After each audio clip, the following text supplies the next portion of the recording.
Você quer ver definitivamente como é realizada uma análise de falhas na prática e sem enrolação?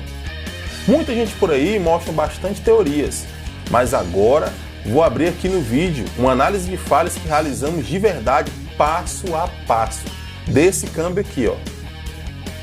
Me acompanha até o final desse vídeo que eu vou te mostrar tudo. Vem comigo então?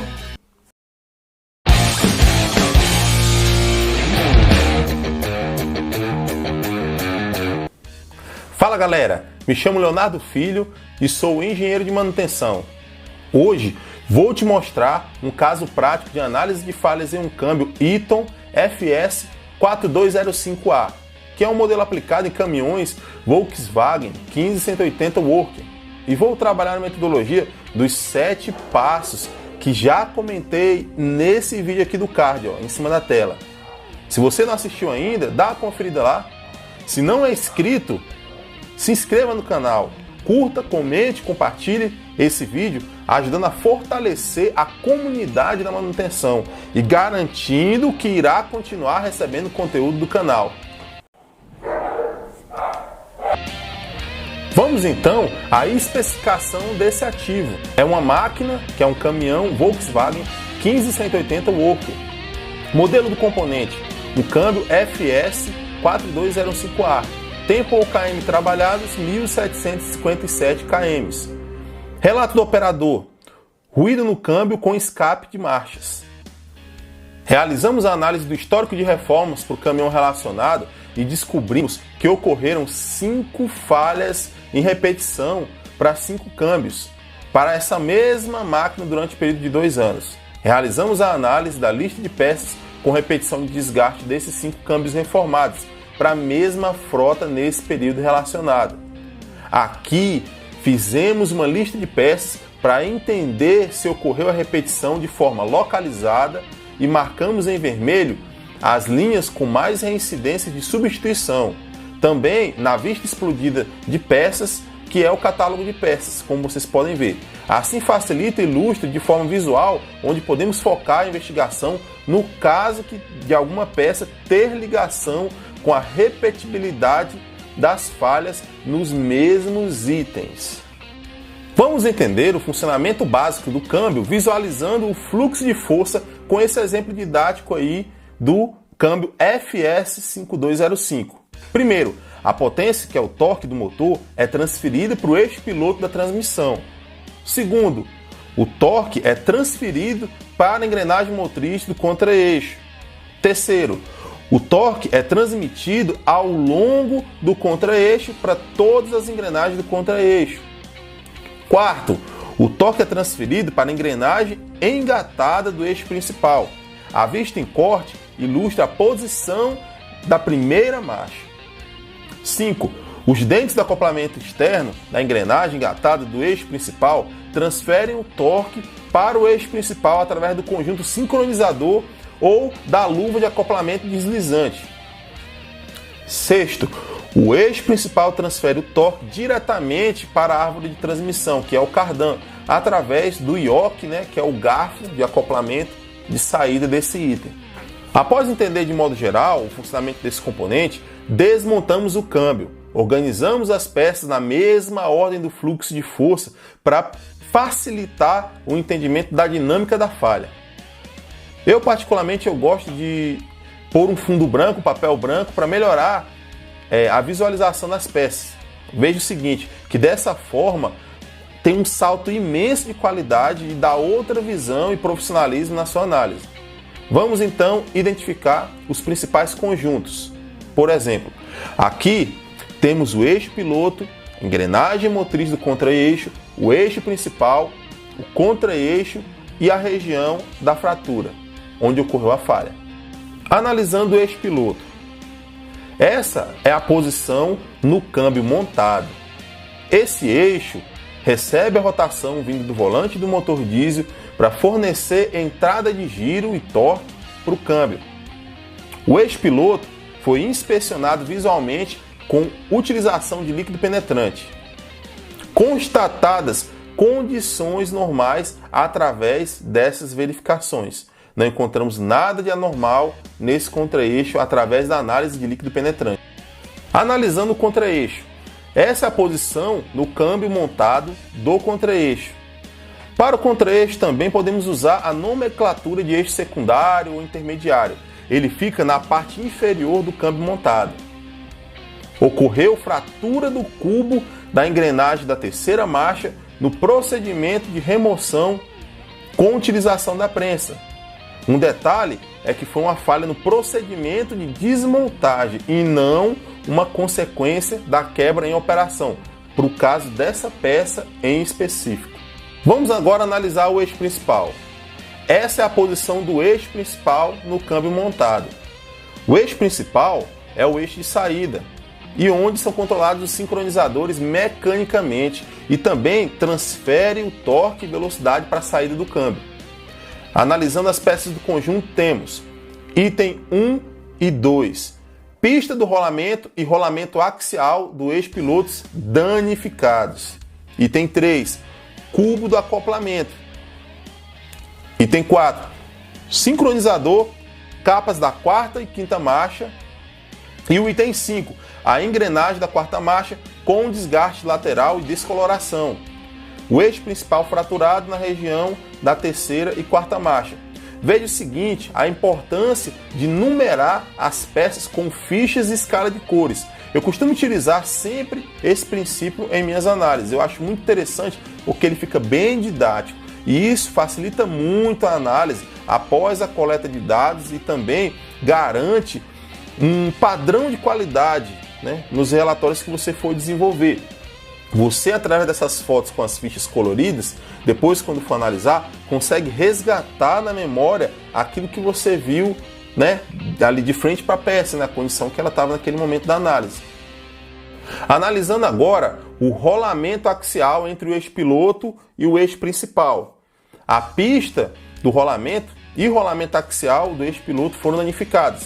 Temos aí, no caso, a evidência do esforço no sentido axial contra a pista axial do rolamento, que sofreu desgaste abrasivo, descoloração superficial, perda dos elementos rolantes e deformação plástica da gaiola desse rolamento.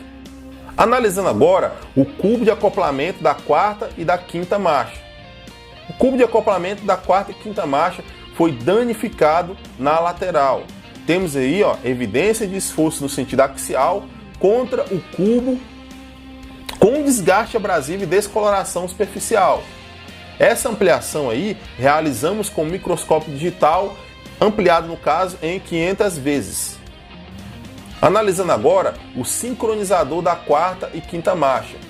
O sincronizador e as capas da quarta e quinta marcha possuem 8 trincas entre os dentes, no caso do lado de entrada, e uma trinca do lado direcionado para a saída do eixo principal. Analisando a engrenagem da quarta marcha do eixo principal. Essa engrenagem da quarta marcha possui desgaste abrasivo na lateral em direção à saída do eixo. Temos aqui evidências de esforço no sentido axial, com presença de descoloração e desgaste. Note o seguinte, que onde existe a presença de descoloração em peças metálicas com esse tom meio azulado, geralmente é consequência do atrito severo quando há deficiência de lubrificação, que é consequência de um desgaste abrasivo severo, ou seja, quando nós temos contato de metal com metal, rompendo a camada de lubrificação entre essas peças. Analisando agora a arruela de encosto do eixo principal. Temos aqui a presença de desgaste abrasivo severo nas laterais da arruela de encosto do eixo principal. Analisando as estrias do eixo principal. Temos um padrão de desgaste nas estrias do eixo principal, que indica alta sobrecarga de forma contínua a romper o filme lubrificante. Deformação plástica, ou seja, o tipo de deformação em que a peça ela perde o seu formato original e descoloração superficial devido à alta temperatura de contato. De acordo com Alba, 1990, reforçamos que essa característica é um padrão de alta sobrecarga de forma contínua, rompendo a barreira do lubrificante, causando o desgaste adesivo profundo. Analisando a engrenagem de marcha ré. Essa é a posição da engrenagem de marcha ré e a mesma fica montada entre o eixo principal e o contra-eixo, em contato com os dois ali. Essa é a posição do câmbio montado. O eixo principal é o eixo de saída e onde são controlados os sincronizadores mecanicamente e também transferem torque de velocidade para a saída do câmbio. Inspecionada essa engrenagem, a mesma encontra-se em condições normais. Não vimos nenhum tipo de anomalia na engrenagem de marcha ré, qual não tem ligação direta com a falha. Analisando agora a fratura do eixo principal. Caracterizamos como fratura de fadiga com alta concentração de tensão, esforço de flexão e carga de rotação referente a impactos. A alta fadiga na parte exterior, na parte de fora, no caso do eixo, como causa de falhas, promovendo assim iniciação de trincas em diversos locais. Comparando de acordo com Neville e Sachs, 2007, abre aspas para essa referência, a AZI, zona instantânea de formato ovalizado, mostra que há combinações de forças. Se houvesse apenas flexão rotativa, a AZI seria redonda. Vemos também o seguinte, as marcas de catraca representam a presença de múltiplas origens e altas concentrações de fadiga. As marcas de catraca são aproximadamente concentradas no topo da parte inferior do eixo, mostrando direções de suas respectivas forças. Fecha aspas. Com essa referência nós podemos afirmar de forma comparativa como é caracterizada a fratura que nós encontramos nessa região do eixo principal. É importante também a gente buscar referências em literatura do fabricante, do componente, do equipamento, para verificar o seguinte, se tem alguma boa prática ou recomendação de operação que venha evitar alguma falha, algum defeito colocado. Para esse caso específico, encontramos um boletim da ITO bem interessante. Temos nesse boletim 2 tópicos bem legais que têm relação ou podem ter relação direta com esse modo de falha que nós analisamos. Que tópicos são esses? O primeiro tópico é para engatar a tomada de força. Dentro desse tópico nós temos o item 1. O veículo deve estar com o motor ligado e em marcha lenta. Item 2. O veículo deve estar parado.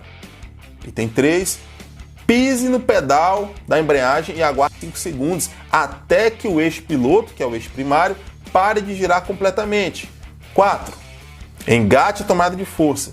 E por último, 5. Solte o pedal da embreagem. Uma nota muito importante. Durante o trabalho, não acelere o motor além dos limites de rotação especificados para o seu equipamento. Agora, nós temos o outro passo, outra recomendação bem interessante, que é a recomendação de desengate da tomada de força. Então vamos lá. Passo 1. O motor deve estar em baixa rotação. 2. O veículo deve estar parado. 3. Pise no pedal da embreagem e aguarde por 5 segundos. E 4. Desengate a tomada de força para chegar no 5, que é soltar o pedal da embreagem. E com esse procedimento, temos um ponto de atenção chave, que é descrito no final, que é o seguinte: não proceder conforme descrito acima poderá causar avarias da tomada de força do seu câmbio e no equipamento. Caso, mesmo adotando o procedimento acima, perceber que no momento do acoplamento da tomada de força ocorre um ruído de raspagem, verificar se o conjunto de embreagem está funcionando adequadamente. Quando nós realizamos a investigação em campo, nesse caso específico, nós fomos até o local em que ocorreu a falha e também coletamos o depoimento do operador. Ele nos deu detalhes dos sintomas apresentados no momento da quebra. E você tem que lembrar sempre que não é o engenheiro, não é o gestor quem mais conhece da máquina, e sim o operador. O depoimento e visão desse cara é muito importante para a investigação de falhas. Ele dá detalhes que ninguém conhece. Vamos ouvir agora o trecho do depoimento e faça o seguinte: aumente o volume e preste atenção nessas palavras do operador. Peraí, vamos lá, vamos começar de novo. Esse câmbio foi trocado, depois que trocou esse câmbio aí, os meninos estavam trabalhando com ele à noite. Beleza. Na frente 1, no Fittipaldi. Aí Ah, deu tá. QRU tomada de força, não desligava a tomada de força. Ah, então o problema da tomada de força, eles chegaram a comentar que tinha travado, só que na Travou verdade a tomada de força, não desligava. ele travando, não Aí- desligava, aí- né? Mas o primeiro problema que ele apresentou foi esse, né? Primeiro foi a tomada de força. Ah, beleza. Ah, mas isso, na verdade, o que o senhor acompanhou só foi até aí, né? Só até aí. Com todas essas evidências em mãos, já podemos traçar uma linha do tempo dos eventos que seria o seguinte. Bora lá, acompanha aqui comigo. 1. Iniciando com barulho anormal do câmbio e falha do câmbio com 1.757 km rodados. 2. Eixo principal sofreu fratura por fadiga com alta concentração de tensão, flexão, carga de rotação que foi impacto contra ele. A alta fadiga no exterior do eixo como causa fundamental de falhas, devido à iniciação de trinca, ou seja, pequenas trincas, em diversos locais. 3. Arruela de encosto do eixo principal, com desgaste abrasivo severo nas laterais da própria arruela de encosto, né, que é a mesma que a gente comentou. 4. A engrenagem da quarta marcha do eixo principal, com desgaste abrasivo na lateral em direção à saída. Temos aqui evidência do esforço no sentido axial, presença de descoloração e desgaste. 5. Sincronizador da quarta e quinta marcha, com 8 trincas entre os dentes, lado de entrada, e uma trinca do lado direcionado para a saída do eixo principal. 6. Cubo de acoplamento da quarta e quinta marcha. Nós temos aqui evidências de esforço no sentido axial contra o cubo e com desgaste abrasivo e descoloração superficial. Lembre lá, o azulamento da superfície da peça. 7. Rolamento axial entre o eixo piloto e o eixo principal. Temos aqui evidências de esforço no sentido axial contra a pista e o rolamento axial, com desgaste abrasivo, também com descoloração superficial, perda dos elementos rolantes e deformação plástica da gaiola. A gaiola sofreu danos e não voltou mais ao seu formato que ela tinha antes, ela se deformou completamente. E por fim, 8. O acionamento contínuo da tomada de força é percebido pelo operador. Chegamos então à causa provável da falha baseado na análise fundamentada com evidências, como você conferiu aqui comigo. Concluímos então que devido à seleção repetidas vezes de marchas entre a terceira e quarta marcha, aquela região em que ocorreu fratura por fadiga com alta concentração de tensão, flexão, carga de rotação e também com impacto com a tomada de força acionada continuamente, ocorreu essa falha. Se inscreva no canal, dê aquela força para a comunidade da manutenção e garanta que você vai continuar recebendo um conteúdo legal, um conteúdo bacana como esse. Então, gente, um grande abraço para todos vocês e não esqueça, análise correta é análise confiável.